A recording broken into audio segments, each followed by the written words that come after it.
Bu video Qirg'izistonliklar uchun.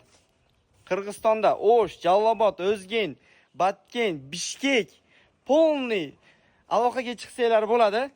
Shunaqangi mebellarni birinchi qo'l o'zimizdan xarid qilsanglar bo'ladi. Qaranglar buni. Bu mebellarimiz birinchidan go'zal, ikkinchidan sifatli, uchinchidan qaranglar. O'ta go'zal. Bemalol aloqaga chiqishinglar mumkin.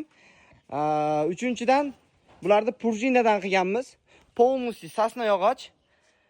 Razmerlari 380 ga 260. Adashmasam shunaqangi 4 ta taburetkasi bilan mana shu polniy uголокni o'zimizdan xarid qilsanglar bo'ladi va buni narxini bilaman deganlar kommentariyaga plus qoldiringlar. Direktlarga javob beramiz. Juda ham hamyonbop narxda, xudo xolisa. Qiziqarlar yozishinglar mumkin. WhatsApp nomerlarimiz ham shu yerda. Polniy Qirg'iziston aloqaga chiqinglar. Biz shu yerda. Sizlarning xizmatinglardamiz, xudo xolisa. Qaranglar, bunga agar yoqqan bo'lsa, shunaqangi mehnatimiz qilgan ishlarimiz yurishchani ayamasizlar degan umiddamiz. Hammaga omad. Shunaqangi mebellar kerak bo'lsa, bemalol zakaz qilishinglar mumkin. Marhamat.